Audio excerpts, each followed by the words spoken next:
በስመ አብ ወወልድ ወመንፈስ ቅዱስ አሐዱ አምላክ አሜን።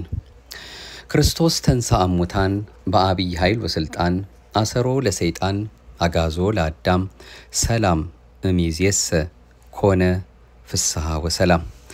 አምላካችን በራሱ ኃይልና ስልጣን ከሙታን ተለይቶ ተነሳ፣ ሰይጣንንም ማሰረው፣ አዳምንም ነፃ ወጣው። ከእንግዲህ ወዲህ ደስታ፣ ሐሴት፣ ሰላም፣ ፍስሐ ሆነ እያልን ቅድስት ቤተክርስቲያናችን በነገረችን ባስተማረችን መሰረት ይህንኑ ሰላምታ እየተለዋወጥን የእሱን የአምላካችንን ሞትን ድል አድርጎ የተነሳበትን በኩረ ትንሣኤውን እያወጅን በሰላምታም እየተለዋወጥን በበዓለ ሃምሳ እንቆያለን እንሰነብታለን።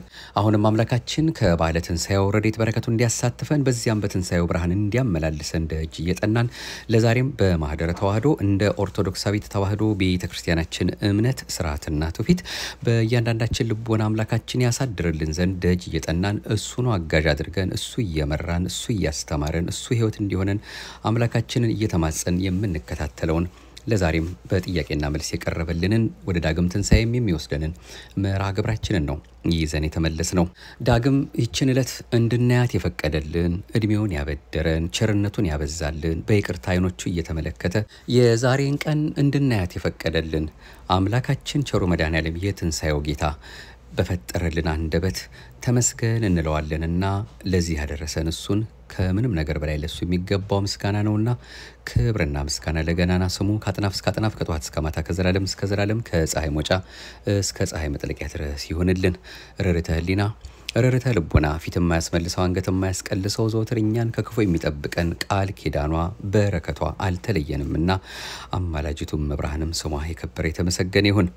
አምላከ ቅዱሳን ለዛሬም እሱ በቸርነቱ እንግዲህ የሚያስተምረንን በተለይ በመጽሐፍ ቅዱሳችን ውስጥ አንዳንድ ጊዜ ጥያቄ የሚያስነሱ እኛም ራሳችን በእምነቷ ውስጥ ያለን ሰዎች ምን ማለት ነው ብለን ጠይቀን ካልተረዳን በስተቀር ግር የሚሉ ብዙዎች ደግሞ የሚሰናክሉባቸውን አንዳንድ ጥያቄዎች እያመጣን ከትንሣኤው ጋር የተያያዘ ማለት ነው ለመመልከት እንሞክራለን። ለዛሬ እንግዲህ መጀመሪያ የምንመለከተው በሮሜ ምዕራፍ 10 ቁጥር 9 ላይ ያለውን ቃል ነው። ኢየሱስ ጌታ እንደሆነ በአፍህ ብትመሰክር እግዚአብሔርም ከሙታን ለይቶ እንዳስነሳው በልብህ ብታምን ትድናለህ። በልቡ የሚያምን ይጸድቃልና በአፉ የሚመሰክር ይድናልና ይላል። ሮሜ ምዕራፍ 10 ቁጥር 9 እግዚአብሔርም ከሙታን ለይቶ እንዳስነሳው በልብህ ብታምን የሚል አለ። ምን ማለት ነው? በእውኑ ይህን የሚጠራጠሩ መናፍቃን እንደሚሉት ኢየሱስ ጌታ ነው ብቻ በል ማለት ነውን? ሌላውም ደግሞ በጣም ትኩረት ልንሰጠው የሚገባው ጉዳይም በልቡ የሚያምን ይድናል ማለቱ ምን እንደሆነም ማወቅ ነው።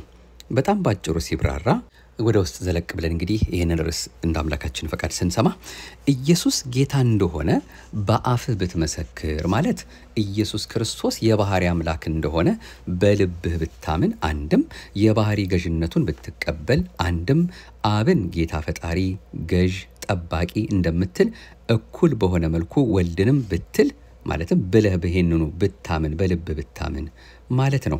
በመጽሐፍ ቅዱስ ሰው ሁሉ አብን እንደሚያከብር ወልድንም ያከብር ዘንድ ፍርድን ሁሉ ለወልድ ሰጠው እንጂ አብ በአንድ ሰው እንኳ አይፈርድም ይላልና ዮሐንስ ምዕራፍ 5 ቁጥር 19። እዚያው ላይ አብ ሙታንን እንደሚያነሳ ሕይወትን እንደሚሰጥ እንዲሁ ወልድ ደግሞ ለሚወዳቸው ሕይወትን ይሰጣል። በአፍህ ብትመሰክር ማለት አፍ ውጫዊ አካልን የሚያሳይ ስለሆነ በውጫዊው ተግባርህ የኢየሱስ ክርስቶስን አምላክነት የሚገልጥ ስራ ብትሰራ ማለት ነው። አንገትህን ለሰይፍ ሰውነትህንም ለእሳት ጀርባህን ለግርፋት ሰጥተህ ሰማዕት ማለትም ምስክር ብትሆን ማለት ነው። እግዚአብሔርም ከሙታን እንዳስነሳው በልብ ብታምን ትድናለህ ሲል ደግሞ በተለይ ይሄንን ትኩረት ሰጥተን የምንከታተለው ነው። እግዚአብሔርም ከሙታን እንዳስነሳው በልብ ብታምን ትድናለህ ሲል ደግሞ ኢየሱስ ክርስቶስ ከሙታን የተነሳው በእግዚአብሔርነቱ ማለትም በስልጣኑ በኃይሉ በአምላክነቱ እንደሆነ ብታምን፣ በሌላ አባባልም የተነሳው ከአብ ጋር ባለችው አንዲት ስልጣኑ ነው ብለህ በልብህ ማለትም ያለ ጥርጥር ፍጹም በሆነ መልኩ ብታምን ለመዳን ከሚያስፈልጉ ነገሮች አንዱን ፈጽመሃል ማለት ነው። ምክንያቱም ብታምን አለ እንጂ ብታምን ብቻ አለማለቱ ልብ ይሏል። በልቡ የሚያምን ይጸድቃልና በአፉ የሚመሰክር ይድናል ማለት ደግሞ በልቡ የሚያምን በፍጹም የሚያምን አንድም በሚያምን ልቡ ምስጢር ያውቃል፣ አንድም ያለ ጥርጥር ቢያምን በልቡ ውስጥ ሌላ አምልኮን ባያስገባ እግዚአብሔር አንድ እንደሆነ ከእርሱ ውጭ ሌላን አምልኮ በልቡ ውስጥ ባያስቀምጥ በአፉ ቢመሰክር ይድናል ማለት ባንደበቱ ያወቀውን ምስጢር ቢናገር አንድም ያመነውን በተግባር ቢገልጥ ቢተረጉም ማለት ነው። እግዚአብሔር አስነሳው ሲል ኢየሱስ ራሱ እግዚአብሔር ስለሆነ የተነሳው በእግዚአብሔርነቱ መሆኑን ለመግለጥ ነው። በሌላ አባባል ወደ መቃብር የገባው እንደነ አብርሃም፣ ይስሐቅ፣ ያዕቆብ፣ አዳም፣ ዳዊት በስጋው ብቻ አይደለም መለኮትን እንደተዋሃደ ስለሆነ የተዋሃደው መለኮት አስነሳው ማለት ነው። በዚህ አምላክነቱ ወይም በዚህም አምላክነቱ በሚገባ ነገር ተገለጸ። ለዚያ ነው ሰማያውያን ሰራዊቶች ቅዱሳን መላእክት ወደ ጌታ መቃብር መጥተው እንደተናገረው ተነስቷል እንጂ በዚህ የለም በማለት የመሰከሩት። እግዚአብሔር አስነሳው አላሉም፣ በራሱ ስልጣን መነሳቱን መሰከሩ እንጂ። በራሱ ኃይል መነሳቱን በሚገባ ነገር እንረዳ ዘንድ ሕያውን ከሙታን መካከል ስለምን ትፈልጉታላችሁ ማለታቸውም ይሄ የተነሳው እንግዲህ በራሱ ስልጣን መሆኑን በግልጥ የሚያስረዳ ነው። ከዚህ ሁሉ በላይ ደግሞ ራሱ ባለቤቱ ይህን ቤተ መቅደስ አፍርሱት እኔ በሶስተኛው ቀን አስነሳዋለሁ ነው ያለው ዮሐንስ ወንጌል ምዕራፍ 2። በዚህ የመጽሐፍ ቅዱስ ክፍል ቤተ መቅደስ ያላት ሰውነቱን እንደሆነ ወረድ ብሎ ይናገራል። በመሆኑም ቤተ መቅደስ የተባለ ሰውነቴን ለሞት በፈቃዴ በእናንተ እጅ ብሰጥም እኔ ራሴ ሰውነቴን ከሞት በኃይሌ አስነሳዋለሁ ማለቱ ነው። እንግዲህ ዮሐንስ ወንጌል ምዕራፍ 2 ከቁጥር 19 ጀምሮ አለ። መጽሐፍ ቅዱስ እግዚአብሔር አስነሳው ብሎ የሐዋርያት ሥራ ምዕራፍ 2 ላይ አብን አስነሺ ያደርገዋል። ሮሜ 8:11 ላይ ደግሞ መንፈስ ቅዱስ አስነሳው ይላል። እነዚህ ንባባት ጌታችን ነፍሴን ላኖራት ላነሳትም ስልጣን አለኝ ከሚለው ጋር የሚጣረሱ አይደሉም። ዮሐንስ ምዕራፍ 10 ቁጥር 16 እነዚህ ንባባት አሁን ያየናቸው ማለት ነው አብ አስነሳው የሚለውና መንፈስ ቅዱስ አስነሳው የሚለው የሚያስረዱት የቅድስት ሥላሴን አንዲት ስልጣን አንዲት የማስነሳት ኃይል ነው። በመሆኑም ወልድ ከአብ የሚያንስና እንደና ላዛር አስነሽ የሚሻ አይደለም። ከእናቱ ማህፀን ጀምሮ እውር ለነበረው ዓይን የፈጠረ እርሱ ነው። በእርሱ ዘንድ ባለች አምላክነቱ በቃልነቱ ኃይል ሞትን በሞቱ ገሎ አስነሽ ሳይሻ በራሱ ስልጣን ተነሳ። በኢየሱስ ክርስቶስ ማመን ሲባል በእግዚአብሔርነቱ፣ በአምላክነቱ፣ በፈጣሪነቱ፣ በጌትነቱ፣ በዓለም አዳኝነቱ፣ በመጋቢነቱ፣ በጠባቂነቱ፣ በአብ ልጅነቱ ከአብ ጋር በስልጣን አንድ በመሆኑ የቅድስት ድንግል ማርያም ልጅነቱንም ማመን እንጂ አማላጅ፣ ነቢይ፣ ተራ ሩቅ ብእሲ በማለት መሆን እንደሌለበት የሚያስረዳ ነው። ክብር ይግባውና ምክንያቱም ደቀ መዛሙርቱን ሰዎች የሰው ልጅ ማን ይሉታል ብሎ ሲጠይቅ ሰዎች ኢየሱስ ክርስቶስን ነቢይ እንዳሉት ኤልያስ፣ ሙሴም እንዳሉት ገልጸው ነበር። ጌታ ግን ሰዎች እኔን እንዲህ የሚሉኝ ከሆነ እናንተስ እኔን ማን ትሉኛላችሁ ነበር ያለው። በዚያን ጊዜ ሐዋርያው ቅዱስ ጴጥሮስ አንተ የሕያው የእግዚአብሔር ልጅ ነህ ነው ያለው። እንዲህ በማለቱም እውነተኛውን ሃይማኖትን ገለጠ። ወልድ ዋህድ መሆኑንም መሰከረ። እነዚያ ሁሉ ነቢይ ብለው ያመኑት ስተት መሆናቸው ተረጋገጠ። ስለዚህ አንዲት ቅድስት ሐዋርያዊትና ኩሏዊት የሆነች ቤተ ክርስቲያን ለመዳን ከሚያስፈልጉ መሰረታዊ ነገሮች አንዱ እምነት እንደሆነ ሐዋርያትን መሰረት በማድረግ ታስተምራለች። ማቴዎስ 16። ሌላው ልናጤነው የሚገባን ነገር ቢኖር በልቡ ያመነ በአፉም የመሰከረ ብቻ ይድናል አለማለቱን ነው። በመጽሐፍ ቅዱስ ይህን የሚመስል ቃል አለ። እንዲህ ይላል፣ አሁን ደግሞ ጥምቀት ምሳሌ ሆኖ ያድነናል ይላል አንደኛ ጴጥሮስ ምዕራፍ 3 ቁጥር 21። በሌላ ቦታ ላይ ደግሞ ንስሐ ባትገቡ እንዲሁ እናንተም ትጠፋላችሁ ይላል ሉቃስ 13። ራሱ ጌታችን አምላካችን መድኃኒታችን ኢየሱስ ክርስቶስም ሥጋዬን የሚበላ ደሜንም የሚጠጣ የዘላለም ሕይወት ያገኛል ብሎናል ዮሐንስ ምዕራፍ 6 ቁጥር 50። ስለዚህ እነዚህ ሁሉ የሚያስረዱን ነገር ቢኖር በእነዚህ ሁሉ ድህነት ፍጹም እንደሚሆን ነው። ታዲያ አንድ ሰው በጥምቀት አላምንም አልጠመቅምም ብሎ በኢየሱስ ክርስቶስ አምናለሁ እመሰክርማለሁ ቢል እንዴት ሊድን ይችላል? በኢየሱስ ክርስቶስ ማመን አንድ ክፍል ነው።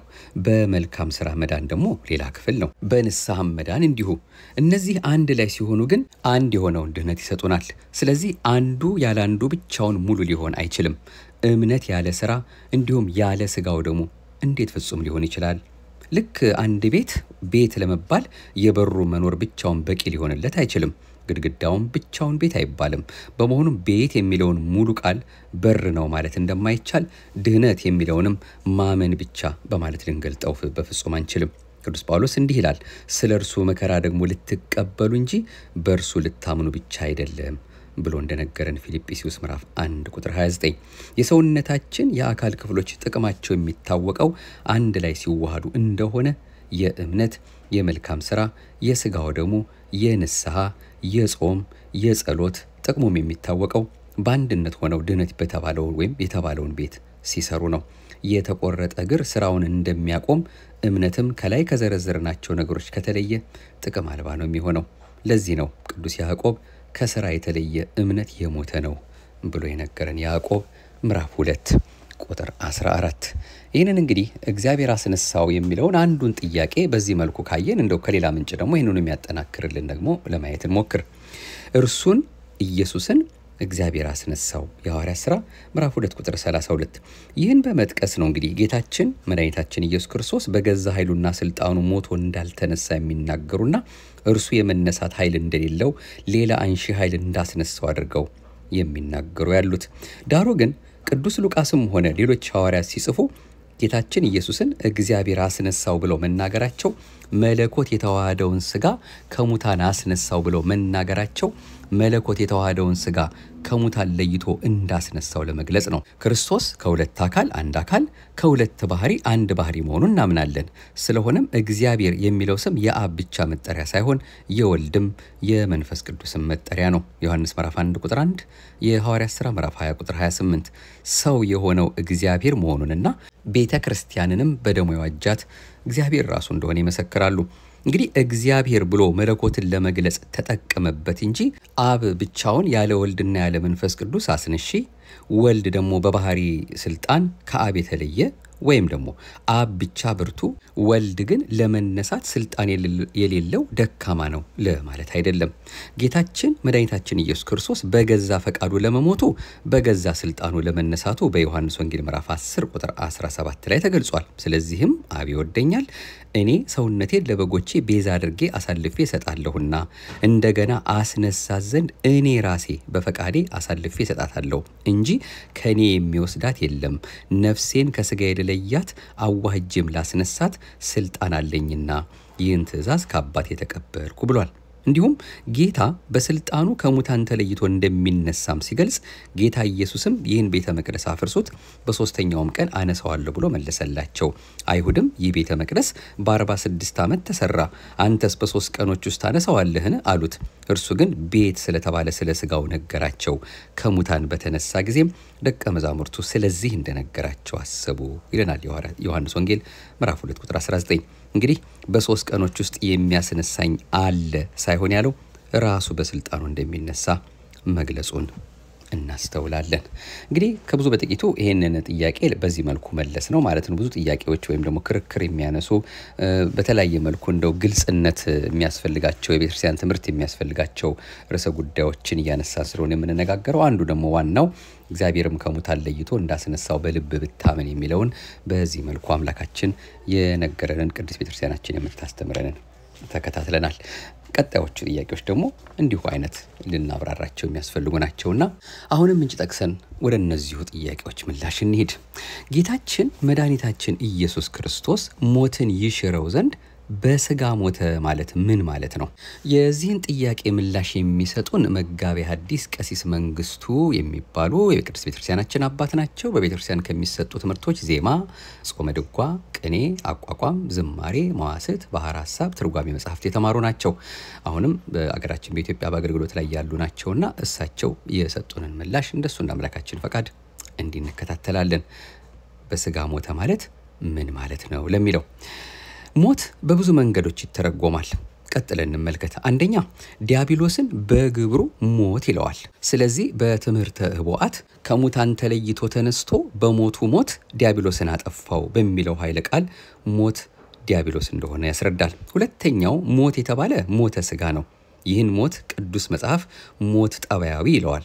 ሞት ጠባያዊ እንተ ይእቲ ተፈልጦተ ሥጋ እምነፍስ የሚል ኃይለ ቃል አለ። ነገር ግን ይህን ማለታችን የሥጋ የነፍስ በሞት መለያየትን አጠፋ ማለት ሳይሆን ጻዕረ ሞተ ሥጋን አጥፍቶልናል ሲል ነው። ምክንያቱም በዓመተ ፍዳ ወመርገም የሰው ልጆች በሚሞቱበት ጊዜ ወንዶች 40 ቀን ሴቶች 80 ቀን ከጻዕሩ ብዛት የተነሳ መቃብራቸውን ቆፍረው ይሞቱ የነበረውን ጻዕረ ሞት አጥፍቶ ሞትን እረፍት አድርጎታል። ስለዚህ በዘመነ ወንጌል ሞት የሚለው እረፍት የሚል ግብርና ስያሜ ተሰጥቶታል። ሞቶሙሰ ለጻድቃን እረፍቶሙ ውእቱ፣ የጻድቃን ሞት እረፍታቸው ነው እንዲል ቅዱስ ያሬድ። ነቢዩ ዳዊትም በትንቢት ተገልጦለት ክቡር ሞቱ ለጻድቅ በቅድመ እግዚአብሔር፣ የጻድቅ ሞት በእግዚአብሔር ዘንድ የከበረ ነው ብሎ የሞትን ክቡርነትና እረፍት መሆኑንም ተናግሯል። መዝሙር 115 ቀድሞ ሞት መሪር ነበር፣ የሚያስከትለውም ፍዳን ነው። በመዋለ ሥጋዌው ግን ሞት እረፍት መሆኑንና የሚያስከትለውም ሕይወት መሆኑን ቅዱስ ዮሐንስ በራእዩ እንዲህ ሲል ገልጦታል። ከሰማይም እንዲህ የሚል ቃል መጣ፣ ከእንግዲህ ወዲህ በጌታ የሚሞቱ ሙታን ብፁዓን ናቸው፣ መንፈስ ቅዱስ አሁን ከድካማቸው ያርፉ ዘንድ ስራቸውም ይከተላቸዋል ይላል ብለህ ጻፍ የሚል ድምፅ ሰማሁ ብሏል። ራእየ ዮሐንስ ምዕራፍ 14 ቁጥር 13። እንግዲህ ብሎ ወይም እንዲህ ብሎ ማለት ነው ቅዱስ ዮሐንስ የአዲስ ኪዳን ሞት እረፍት እንደሆነና ከድካመ ሥጋ የሚያሳርፍ ወደ ሕይወት ምንጭ የሚያደርስ ስለሆነ ሞትን እረፍት ብሎ ተርጉሞታል። ቀድሞ አበው ነቢያት በዘመኑ ዓለምን ሁሉ ሲያስጨንቅ የነበረው ሞት ተሽሮ በጌታ ሞት እረፍት እንደሚሆን በትንቢታቸው ሲናገሩም እንዲህ ብለዋል። እግዚአብሔርን የሚፈራ ሰው ፍጻሜው ያምራል፣ በሚሞትበትም ቀን ይከብራል። መጽሐፈ ሲራክ ምዕራፍ 4 ቁጥር 13። ጠቢቡ ሰለሞንም ከመወለድ ቀን የሞት ቀን ይሻላል ብሎ የሐዲስ ኪዳን ሞት ሞት ሳይሆን እረፍት መሆኑን አስተምሮናል። መጽሐፈ መክብብ ምዕራፍ 4 ቁጥር 1። ሶስተኛው ሞት ለሚለው ትርጓሜ ጌታችን መድኃኒታችን ኢየሱስ ክርስቶስ በሥጋው ሞቶ ሞተ ነፍስን አጥፍቶልናል። ይህንም ቅዱስ አትናቴዎስ ሊቁ በሲኦል ሞተ ነፍስን እንዳጠፋ አስተምሮናል። ቅዱስ ጳውሎስም ለቆላሲስ ክርስቲያኖች በጻፈው መልእክቱ ወደምሰሰ ለነ መጽሐፈ ዕዳነ፣ የዕዳ ደብዳቤያችንን ደመሰሰልን ይላል። ቆላሲስ ምዕራፍ 5 ቁጥር 11። ይህም የሥጋን ሞት የዕዳ ደብዳቤ በዮርዳኖስ ሲጠመቅ እንደ ሰውነቱ ረግጦ እንደ አምላክነቱ አቅልጦ አጥፍቶልናል። የነፍስን ደግሞ በአካለ ነፍስ በሲኦል ወዳሉ ነፍሳት ሄዶ እለ ውስተ ሲኦል ጻው ብሎ ሞተ ነፍስ እንደጠፋ ሰበከላቸው። እነሱም ከሞተ ነፍስ ተላቀው ስብሐት ለእግዚአብሔር ዘአውረሰነ መንግሥቶ ሰማያዊተ በማለት እየዘመሩ ገነት ገብተዋል። እንግዲህ በዚህ መልኩ ጌታችንና አምላካችን መድኃኒታችን ኢየሱስ ክርስቶስ ሞትን ይሽረው ዘንድ በሥጋ ሞተ ማለት ምን እንደሆነ አንድ ነጥብ ያዝን ማለት ነው።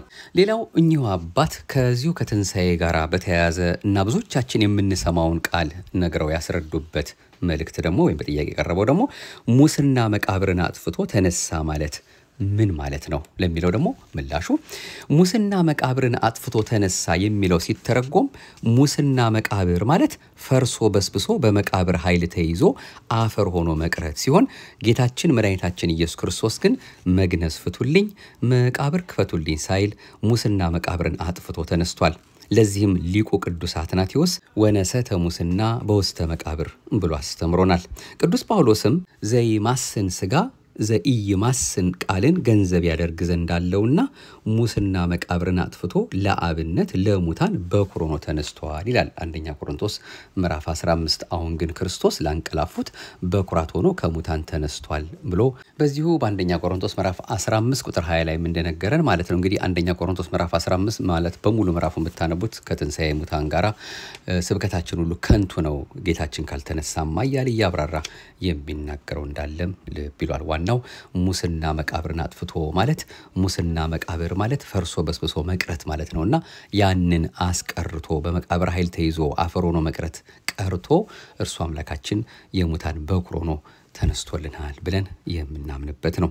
ሌላው ጌታችን ከሞት የተነሳው እንዴት ባለ ትንሣኤ ነው የሚለው ጥያቄ ነው። ጌታችን የተነሳው በልዩ ትንሣኤ ነው። በልዩ ትንሣኤ ማለትም ልዩነቱ ከነ አልዓዛርና ከሌሎቹም ሲለይ ነው። የነ አልዓዛር ትንሣኤ በብሉይ ሥጋ ሲሆን የክርስቶስ ትንሣኤ ግን ሞትን በማያስከትል በሐዲስ ትንሣኤ ነው። በሁለተኛ ደረጃ ልዩ ትንሣኤ ያልንበትም ምክንያት ሌሎቹ አስነሽ ያስፈልጋቸዋል፣ እሱ ግን በራሱ ስልጣን ስለሆነ ልዩ ትንሣኤ ይባላል። ነፍሴን በፈቃድ ያሳልፌ እሰጣለሁ፣ ሰውነቴን በመቃብር ልጥላት ላነሳትም ስልጣን አለኝ ብሎ እንደተናገረ። ሌላው ልዩ የሚያደርገው ኢየሱስ ትንሣኤ ዘጉባኤን የማይጠብቅ በመሆኑ ነው። ይህንን በስፋት ከዚህ ቀደም ባለው መርሃ ግብራችን አይተነዋል። ሌላው አሁን ደግሞ ልንቀበለው ያለው ከፊታችን ያለው ዳግም ትንሣኤ ነውና ዳግም ትንሣኤ ማለት ምን ማለት ነው? ክርስቶስ ሁለተኛ ተነሳ ማለት ነውን? የሚለውን ደግሞ ለማየት ባጭሩ ዳግም ትንሣኤ ማለት ሁለተኛ ክርስቶስ ተነሳ ማለት አይደለም። ነገር ግን ዳግም ትንሣኤ የተባለበት ምክንያት በዕለቱ የሚከናወነው ስርዓተ ማህሌቱ፣ ስርዓተ ቅዳሴው፣ ስርዓተ ወንጌሉ ሁሉ እንደ ዕለተ ትንሣኤ ስለሆነ ነው። በሌላ መልኩም ሐዋርያት አይሁድን ከመፍራታቸው የተነሳ በዝግ ቤት እያሉ ከመካከላቸውም ትንሣኤውን ያላዩ ስለነበሩ በዝግ ቤት ተገኝቶ በጦር የተወጋ ጎኑን በችንካር የተቸነከሩ እጆቹና እግሮቹን በማሳየት ትንሣኤውን ስለገለጠላቸው ዳግም ትንሣኤ ተብሏል።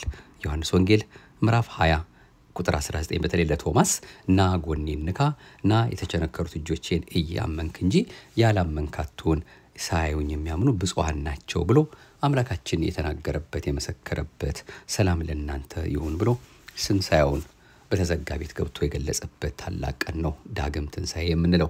ከዚሁ ከዳግም ትንሣኤ ጋር በተያያዘ አንዲት ነገር እናክል። የዳግም ትንሣኤ ዕለት ፈጸምነ ተብሎ ይጠራል። ይህም ከጸሎተ ቅዳሴ በኋላ በየአብያተ ክርስቲያናቱ የምናየው ነው። ድህረ ዕርገተ ቁርባን ይባላል። ዲያቆኑ ከመዝሙር 112 ቁጥር 3 ላይ እምስራቀ ፀሐይ እስከነ ዓረብ ይታኮት ስሙ ለእግዚአብሔር ልዑል ውእቱ መልዕልተ ኩሉ አሕዛብ የሚለውን ምስባክ ሰብኮ ወንጌል ይነበባል።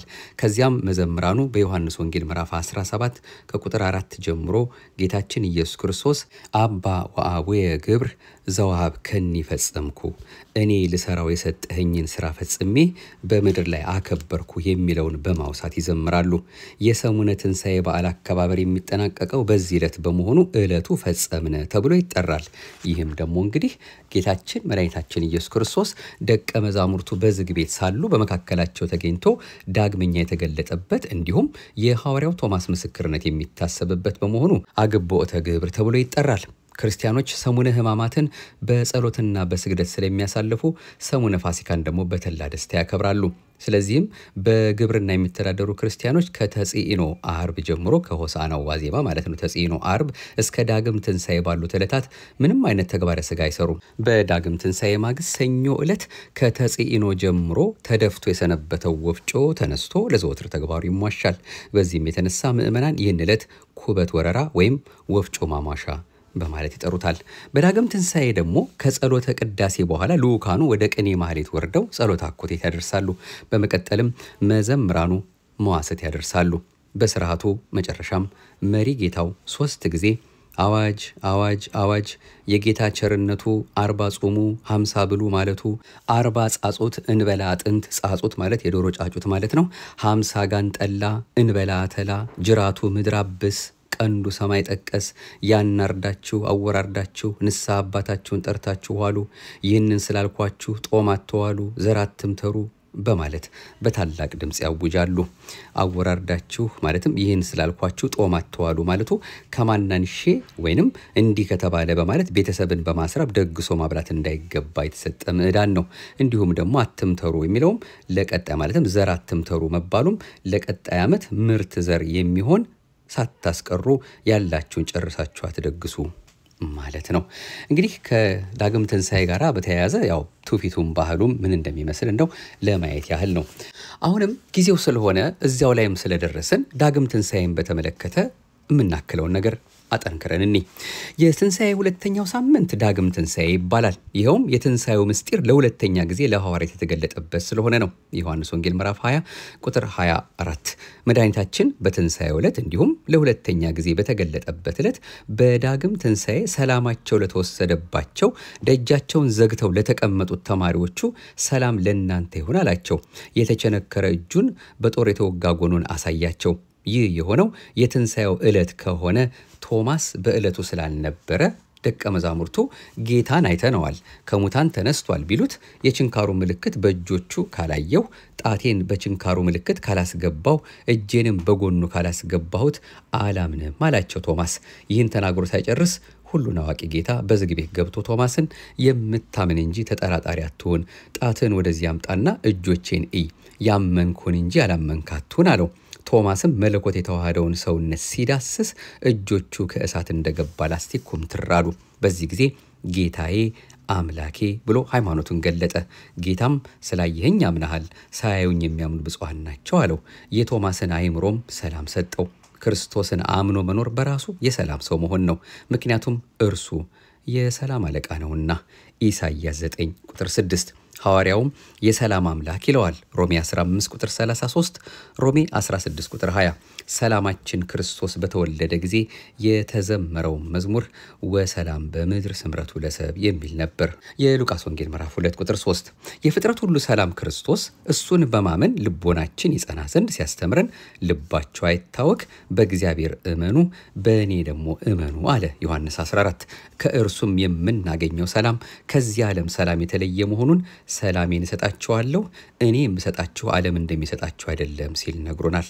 ዮሐንስ ምዕራፍ 14 ቁጥር 7 የሰጠውን ይህንን ልዩ ሰላም ለዓለም ሁሉ እንዲያደርሱ ደቀ መዛሙርቱንም ወደምትገቡበት ቤት ሁሉ አስቀድማችሁ ሰላም ለዚህ ቤት ይሁን በሉ ብሎ ልኳቸዋል። ሉቃስ 10:5 ሐዋርያው የክርስቶስ መስቀል የሰላም ምንጭ ስለመሆኑም ሲናገር በመስቀሉ ሰላም አደረገ አለ። ቆላሲስ ምዕራፍ 3 ቁጥር 15 ሐዋርያው አሁንም የክርስቶስ ሰላም በልባችሁ ይብዛ ካለ በኋላ በዚህ ሰላምም እንኖርበት ዘንድ ቢቻላችሁ በእናንተ በኩል ከሰው ሁሉ ጋር በሰላም ኑሩ ብሎናል። ሮሜ 12 ቁጥር 18 በተጨማሪም እርስ በርሳችሁ በሰላም ኑሩ ይላል።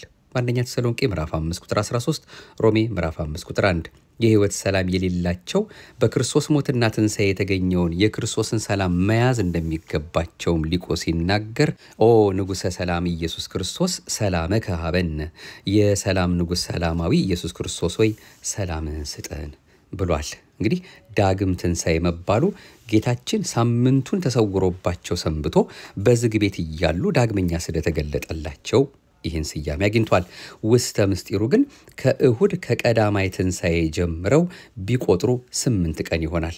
አንድ ቀን እንደ 1000 ቆጥሮ 8000 ይሆናል። ዳግማዊነቱ ለትንሣኤ ነውና በ8ኛው ሺህ ዘመን ደግሞ በትንሣኤ ዘጉባኤ እንነሳለን ለማለት ዳግም ትንሣኤ የተባለ። ባህረ ጥበባት መጋቤ ምስጢራት ቅዱስ ያሬድ የወንጌሉን ቃል አጉልቶ ሲተርክልን እንዲህ ብሎናል። ቀሌዮጳ ወይም ስሙ ቀሌዮጳ የሚባል አንድ ሰው ነበረ። ኢየሱስን በዚህ ሰሞን በኢየሩሳሌም የሆነውን አላወክምን አለው። እርሱም በእግዚአብሔር ፊት በስራውና በቃሉ ብርቱ ስለሆነ ስለ ኢየሱስ ነው። ለሞት አደረሱት፣ ፈረዱበት። ወደ መቃብሩ ማልዶ የሄዱ ሴቶች ደግሞ የኢየሱስን ሥጋ አላገኙም። ዛሬ እነሳለሁ መድኃኒትን አድርጋለሁ ብሎ ለደቀ መዛሙርቱ እንደነገራቸው ተነስቷል አሉንና አስገረሙን ሲል ዘምሯል። እኛም በሃይማኖት እንደምንነሳ እናምናለን። ቅዱስ ጳውሎስ እንግዲህ ከክርስቶስ ጋር ከተነሳችሁ ክርስቶስ በእግዚአብሔር ቀኝ ተቀምጦ ያለበትን በላይ ያለውን አስቡ ይለናል ቆላሲስ ምዕራፍ 3 ቁጥር 1። እንዲሁም ከሙታን ባስነሳው በእግዚአብሔር አሰራር በማመናችሁ ከእርሱ ጋር ተነሳችሁ ብሏል ቆላሲስ ምዕራፍ 2 ቁጥር 12። በኤፌሶን መልእክቱም የጸጋውን ባለጠግነት ያሳይ ዘንድ ከእርሱ ጋር አስነሳንን ብሏል። ቤተ ክርስቲያንም ትንሣኤ ልቦና ተነስታለች፣ በእምነትም መነሳቷን ትሰብካለች። ራእይ 20 ቁጥር 4 የክርስቶስ ትንሣኤ የእርሷ መሆኑን በማመን ቤተ ክርስቲያን ከሞት አትነሽም፣ የመቃብር ኃይልም አልተሻረልሽም ብለው መናፍቃን ቢቃወሟትም እርሷ ግን እንዲህ በማለት ትመልሳለች። መጽሐፍ እንደሚል ክርስቶስ ስለ ኃጢአታችን ሞተ ተቀበረም፣ በሦስተኛውም ቀን ከሙታን ተነሳ። ክርስቶስ ከሙታን እንደተነሳ የሚሰበክ ከሆነ ከእናንተ አንዳንዶቹ ትንሣኤ ሙታን የለምን ለምን ይላሉ? ትንሣኤ ሙታንስ ከሌለ ክርስቶስ አልተነሳማ። ክርስቶስ ካልተነሳ ስብከታችን ከንቱ ነው፣ እምነታችንም ደግሞ ከንቱ ናት የሚለው የቅዱስ ጳውሎስን መልእክት አንግባ ያልተገዘረ የመናፍቃንና አእምሮ እየገረዘች የትንሣኤ እመቤት እንደሆነች ትመሰክራለች። ቤተ ክርስቲያን የምትሰብክለት የሲኦል መንግስት ያፈረሰው የትንሣኤው ጌታ ክርስቶስ የፍጥረት ሁሉ መመኪያ እንደሆነ ሊቁ አሁንም ቅዱስ ያሬድ እንዲህ ብሎ ይነግረናል። ለአሕዛብ ምኮሆሙ ለጻድቃን ሞገሶሙ ለድኩማን ጽንኦሙ እያለ በተናገረበት ለሕዝቦች መመኪያቸው ለጻድቃን ሞገሳቸው ለድኩማን ጽናታቸው የሆነ ወልድ ዋህድ ሞትን ድል ነሳው ትንሣኤውን በሰንበት አደረገ ሲል ተቀኝቷል።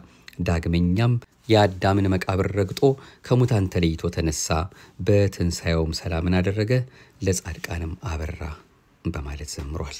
ከቶማስ ጋር በተያያዘ እጅግ በጣም ልንሰማው የሚያስፈልገን ደግሞ አንድ ምስጢር አለ። እሱን እናክልና የዛሬው መርሃ ግብራችን ጠቅለል እናድርግ። የስምንተኛው ቀን ጌታችን በዳግም ትንሣኤ ተገልጦ በተዘጋ ቤት ውስጥ ሰላም ለእናንተ ይሁን ብሎ የቶማስን ጥርጥር ያስወገደበት የእምነት ምስክርነቱንም ደግሞ ቶማስ የሰጠበትን ቀን ስናስብ ቀጣዩ ከቶማስ ጋር የተያያዘው ሕይወት የሚሰጥ ቃል ወይም ደግሞ አምላካችን ሊነግረን የወደደውን ደግሞ ለአንዳችም መርሳት የሌለብን ነውና እንድንከታተለው። ሐዋርያው ቅዱስ ቶማስ የጌታችንን ጎን የዳሰሰበትና እጁ የደረቀችበት እንደገና መልሳ የዳነችበት መታሰቢያ ነው። እንግዲህ በተለይ ከፋሲካ በኋላ ሰኞ ማዕዶት፣ ማክሰኞ ቶማስ፣ ረቡዕ አልዓዛር ብለን ሰይመናል ስንል በማክሰኞ ቀን የሆነውን ነገር ያን የምናስብበት ነው።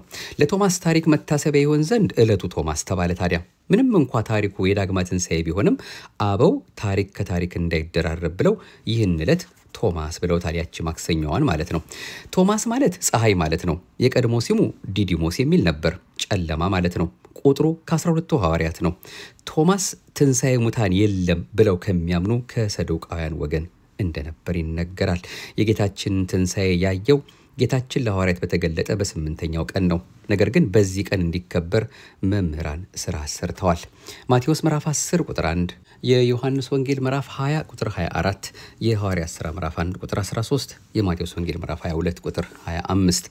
ክርስቶስ ሞትን ድል አድርጎ ከተነሳ በኋላ ትንሣኤውን ለሐዋርያት በሚገልጥበት ጊዜ ቶማስ በወቅቱ በአካባቢው ስላልነበረ ወደ ጓደኞቹ ሲመለስ ጌታን እንዳዩት ነገሩት። ቶማስም የክርስቶስን ትንሣኤ በመስማት ከሚሰብክ ይልቅ እንደ ባልንጀሮቹ አይቶ መስበክን ስለወደደ ዳግመኛም እነርሱ ተነስቶ አየነው ብለው ሲሰብኩ እርሱ ግን እንደተነሳ ከባልንጀሮች የሰማሁ ብሎ መስበኩ ከጓደኞቹ የሚያሳንሰው ስለመሰለው ሐዋርያዊ እኩልነቱን ለማረጋገጥ ወደደ። በሌላ መልኩም ትንሣኤ ሙታን የለም ከሚሉ ከሰዱቃውያን ወገን ነበርና ይህ ከልጅነቱ ጀምሮ ያደገበት አእምሯዊ ጥያቄ ሕሊናውን ስለተፈታተነው ትንሣኤ ሙታን እንዳለ ለማረጋገጥ የተወጋ ጎኑን የተቸነከረ እጁን እግሩን ካላየው አላምንም አለ። ክርስቶስም ቶማስን ጣትህን ወደ እኔ አምጣና በጎኔ ያግባው፣ ነገር ግን ያመንክ እንጂ ያላመንክ አትሁን አለው። ቶማስም እጆቹን ከጌታ ጎን ሲያስገባ ገቦ መለኮትን የዳሰሱ የቶማስ እጆች ከእሳት እንደገባ ጅማት ተኮማተሩ። በዚህ ጊዜ ቶማስ ጌታዬ አምላኬም ብሎ መሰከረለት። እንደ ሰውነቱ ጌታዬ አለ፣ እንደ አምላክነቱ አምላኬ ብሎ ጌትነቱንና አምላክነቱን ባስተባበረ መልኩ መስክሯል። ሊቁ ቅዱስ ያሬድ የቶማስን ምስክርነት ከወንጌሉ ጋር አያይዞ ወይም ደግሞ ከወንጌሉ ቃል ጋር አያይዞ ሲዘምር ከደቀ መዛሙርቱ አንዱ ቶማስ እጄን ወደ ጎኑ ጣቶቼንም ወደ ቅንዋቱ ካላስገባው አላምንም አለ። ኢየሱስም እኔ እንደሆንኩ እመንብኝ እንጂ አትጠራጠር አለው። ቶማስም ጌታዬ አምላኬም አለ ሲል መስክሯል። ኢየሱስም ስላየኸኝ አምነሃል፣ ሳያዩ የሚያምኑብኝ ብፁዓን ናቸው ተብሎ እንደተጻፈ ቶማስ በእጁ ዳሶ የጌታን ፍቅር ተገንዝቦ ትንሣኤውን የማመኑን ነገር ቅዱስ ያሬድ አሁንም እንዲህ ብሎ ተናግሮለታል። ኢየሱስ ከተነሳ በኋላ ሙታንንም ካስነሳ በኋላ ለደቀ መዛሙርት ተናገራቸው። ቶማስን እመንብኝ አለው። ቶማስም ጌታዬ አምላኬ አለ በማለት ሰዱቃዊ ቶማስ አይቶ በክርስቶስ አምላክነት ማመኑን ሊቁ መስክሯል። ዳግመኛም ጌታችን ለሁሉም ደቀ መዛሙርት የተቸነከሩትን እጆቹን የተወጋውን ጎኑን እንዳሳያቸው አሁንም ሊቁ ሲናገር ከሙታን ከተነሳ በኋላ ጌታችንን ባዩት ጊዜ ደቀ መዛሙርቱ ተደሰቱ፣ እጆቹንና እግሮቹን አሳያቸው ብሏል። ዳግመኛም ለአንዱም ለየብቻ ራሱን ገልጦላቸዋል። ባህረ ጥበባት ቅዱስ ያሬድ ሲዘምር ከሙታን ከተነሳ በኋላ ለደቀ መዛሙርቱ አሳየ፣ ለቶማስ የተወጋው ጎኑን አሳየው፣ ለእንድርያስም የእጆቹን ቅንዋት አሳየው። ወደ ሲኦል ወርዶ በኃይሉ የሰይጣን ምርኮ ወሰደ፣ የተበተኑትን አሰባሰባቸው። በታላቅ ኃይልና በታላቅ ስልጣን የብዙሃን ቤዛ ነው ሲል ተቀኝቷል። እጅግ በጣም በርካታ ሚስጥራት ያሉበት ነው። መቼስኛ ከበዓሉ ረድኤት በረከት እንድንሳተፍና ቅዱስ ቤተክርስቲያናችን ከምታስተምረው ትምህርቶች ሰፋ ካለው ጨለፍ አድርገን የተወሰኑትን እንደው ለመከታተል ያመቸን ዘንድ ነው ይህንን መልእክት እንደሱ እንዳምላካችን ፈቃድ ለማምጣት የሞከርነው። የዮሐንስ ወንጌል ምዕራፍ 17 በተለይ እኔ ላደርገው የሰጠኝን ስራ ፈጽሜ በምድር አከበርኩህ፣ የኔ የሆነ ሁሉ ያንተ ነው፣ ያንተውም የኔ ነው፣ ከጥፋት ልጅ በቀር ከእነርሱ ማንም አልጠፋም እያለ የሚናገረው የሚያብራራው ወይም ደግሞ የሚገልጸው ብዙ ማብራሪያ የሚያስፈልገው መልእክት አለ። መድኃኔዓለም ፈቃዱ ቢሆን ወደፊት እንመጣበታለን። ለሁሉም ግን የቸርነትና የደግነት ባለቤት ትንሣኤውን ለማየት አብቅቶ ዳግም ደግሞ ትንሣኤውን ለማየት ለዚች ቀን እንድንደርስ ፈቃዱ ስለሆነልን እድሜውን ስላበደረን ክብርና ምስጋና ለገናና ስሙ ይሁንልን። ያስተማረን የመከረን እሱ አምላካችን አሁንም በእያንዳንዳችን ልቦና ጽላት ይሄንን የቅድስት ቤተክርስቲያናችንን ሁላችንም በእውነት በአንድም እያለች ቤተክርስቲያን የምትነግረን የምታስተምረንን በህይወታችን በኑሯችን በመንገዳችን ጥያቄ ሲመጣ እንኳን ለመመለስ ትንሽ እንኳን የመግደርደሪያ አቅም እንኳን እንድናገኝ እሱ ባወቀ ይገልጸዋል። ይፍሰስብን ላያችን ላይ እሱ ባወቀ ይገልጽልናልና ምክንያቱም አንዳንዴ ትምህርቱን ሰማለሁ አይገባኝም አልገለጽልኝ አለ እንደው በልቦና ያላድራለ የምንል ሰዎች ስላልን ባስተያየት በመሰጡን ማለት ነው። ግድ የለም እንስማው። መድኃኔዓለም ኢየሱስ ክርስቶስ እርሱ ቸርነትና ምሕረቱን አብዝቶ ይሄን መስማታችንን የሚያውቅ በልባችን አሳድሮልን ቢያንስ እንደው ይሄን እንዳይገባን የሚያደርገውን ፈታኝ ይሄ ቃል እግዚአብሔር ስንሰማ ፈታኙን ያርቅልናል። ወደሱ መንቀርብበትንም ኃይል ስለሚሰጠን እንዲሁ የምንችላትን አንድ ሁለት ነገር እንኳን ከያዝን በዚህ መልኩ ትልቅ ነገር ያደረግን ነው ማለት ነውና ይሄንን እንደው ባጽኖት እንድንከታተል ለመጠቆም ያህል ነው። የደግነት ባለቤት እንግዲህ ለዛሬ በተለያየ ሁኔታ ከተለያዩ ምንጮች ተክሰን ነው ልንሰማ የወደድነው። ቢያንስ ወደ 1-4 ምንጮች ነው የዛሬ ያመጣ ነው። የሐመር መጽሔት 24ኛ ዓመት ቁጥር 12 ሚያዝያ 2009 ዓመተ ምህረት በተለይ በመምህሩ ማለትም በመጋቢ አዲስ ቀሲስ መንግስቱ ተሰጥቶ የነበረውን ምላሽ ያገኘንበት ነው። እንዲሁም ደግሞ ኢየሱስ ክርስቶስን እግዚአብሔር አስነሳው የሚለውን ከሁለት ምንጭ መጣን። አህማደ ምስጢር አንደኛና ሁለተኛ በኢትዮጵያ ኦርቶዶክስ ተዋሕዶ ቤተክርስቲያን በሰንበት ትምህርት ቤቶች ማደራጃ መምሪያ ማህበረ ቅዱሳን ታትሞ ከነበረው አነስ ያለች መጽሐፍ ላይ ነው። እንዲሁም ትምህርተ ጽድቅ ከተባለው ደግሞ በዲያቆን ዮሐንስ ጌታቸው ከተሰጠን መልእክት ወይም ደግሞ ካገኘነው ምንጭ ነው። በመጨረሻም ደግሞ ሆህተ ስብከት ቅዱስ ያሬድ በሊቀ ጉባኤ ጌታውን ደምጸ ከተዘጋጁት ከነዚህ ከአራት ምንጮች ነው ወደ እናንተ ይሄን መልእክት እንደሱ እንዳምላካችን ፈቃድ ሰብሰብ አድርገን ጉዳያችንን የሚያጠናክርልን ነገር ለማየት የሞከር ነው። እንዲሁም በአራተኛነት ይቅርታ ደግሞ ሌላም የረሳነውም አለ። መዝገበ በረከት ዘሰሙን ቅድስት ከሚለውም ከቀሲስ ሰለሞን ወንድሙ መታፈሪያም የተዘጋጀውን እንዲሁ ከዚህም አመተናን ወደ 5 ምንጮች አመጣን ማለት ነው። ሁሉም በቅድስት ቤተክርስቲያናችን የተጻፉ ሁሉም የቅድስት ቤተክርስቲያናችን አባቶች ወንድሞቻችን ናቸውና የደግነት ባለቤት በእውነት የሕይወትን ቃል ያሰማልን፣ በእድሜ በጸጋ ይጠብቅልን። አሁንም አምልተው አብዝተው አመስጥረው የሚናገሩበትን ጸጋውን ምስጢሩን እሱ አምላካችን በቸርነቱ እንደ ወንዝ ውሃ አድርጎ አፍሶ በሕይወታቸው በኑሯቸው በሐሳባቸው ሊጨምርላቸው ይጨምርልን። የቅዱሳንን በረከት ያድልልን። እኛንም የሰማነውን ለፍሬ ለበረከት እንዲያደርግልንና የሰማናትን ጥቂቷን አብዝቶ በልባችን ጽላት ጽፎ እንድንኖርበትም እርሱ መድኃኔዓለም ማስተዋሉን ጥበቡ እንዲያድልን ለልባችን ልብ እንዲሰጥልን ምስጢሩ እንዲገልጽልን በትህትና በትዕግስት ሆነን ሰምተን ዋጋ ለምናገኝበት ነገር እንዲያተጋን የትንሣኤው ጌታ የተቀደሰ ፈቃዱ ይሁንልን። ይቆየን። እነዚህን መጽሐፍቶች እንግዲህ በተለያየ መልኩ ወደ እናንተ ምንጭ አድርገን ስናመጣ እናንተም እየሰማችሁ እንድትይዟቸውም ለመጠቆም ያህል ነውና በተለያየ ጊዜ የምናመጣቸውን ወደ እናንተ የምናደርሳቸውን ምንጮች እንጠቅሳለን። እናንተ ደግሞ ይዛችሁ ተጠቀሙባቸው። እኛ ከውስጡ ጉዳያችን የሚያጸናልን ነገር ብቻ ነው ሳብ አድርገን እያመጣን የምንከታተለው። የደግነት ባለቤት እንኳንም ለዳግም ትንሣኤው በሰላም በጤና ጠብቆ አደረሰን። አዛኝት እናቱ መብርሃን አሁንም የሁላችን መጨረሻ በእናትነት ፍቅሯ በማይሻረው ቃል ኪዳኗ ቤዛዊት ዓለም ብለን ሳናፍር ሳንፈራ የምንጠራት እናቱ መብርሃን ለሁላችንም ዋስ ጠበቃ ሆና እንዳይን ጥቅሻ ደርሳልን እንድታሳምርልን ሞጣት መግባታችንን በእናትነት ፍቅሯ ሞገስ ሆና እየጠበቀችን እኛ ከማናቀው ሰይጣን ከሸመቀው ልጇ ወዳጇ ከሚያቀው ከተለያየ ፈተና በማይሻረው ቃል ኪዳኗ እንድትጠብቀን የእናትነት ፍቅሯ እንዳይለየን ፈቃዱ ይሁንልን። መድኃኔዓለም ሁሉንም እንድናደርግ የሚረዳን እሱ ቃሉ ከሳሽ ወቃሽ ፈራጅ እንዳይሆንብን በልባችን ጽላት ይጻፍልን። አሜን። ይቆየን። ማደረ ተዋህዶ ነበር ስናደምጥ የቆየነው እንደ ኦርቶዶክሳዊ ተዋህዶ ቤተክርስቲያናችን እምነት ስርዓትና ትውፊት ከተለያዩ ምንጮች እያመጣን የምንከታተለውን መንፈሳዊ የዩቲዩብ አገልግሎታችንን የምትችሉ ሰብስክራይብ ያረጋችሁ ሌላውም ሼር ያረጋችሁ ላይክ ያረጋችሁ እንግዲህ መቼስ የተለመዱ አባባሎች ስለሆኑ ነው በእናንተ በኩል የሚደረገውን ከማድረግ ወደ ኋላ እንዳትሉ የእግዚአብሔር ቃል ሁሉ ይዳረዘን በእኛ በእጃችን ላይ ባለው ነገር እየተባበርን ይሄንን እንድናዳርስ በዚሁ አጋጣሚ መልእክቱን በአጽንኦት እናስተላልፋለን። ሰላም እግዚአብሔር ከሁላችን ጋር ይሁንልን። መድኃኔዓለም ኢየሱስ ክርስቶስ ሕዝባችን ሀገራችን ኢትዮጵያን በዓይነ ምሕረቱ ይመልከትልን፣ ደጉን መልካሙን ጊዜ ያቀርብልን። አሜን። ይቆየን። ዲያቆን ጥበበ ማሞ ነበርኩ። እንደ እግዚአብሔር ፈቃድ ይሄን መልእክት ወደ እናንተ ያደረስኩት ለሁላችንም ከሳሽ ወቃሽ ፈራጅ አይሆንብን፣ ለሕይወት ያድርግልን። አሜን። ይቆየን። አቤቱ አንተን መፍራትን በልቦናችን በጎ አምልኮትህንም በህሊናችን ጨምር። አሜን።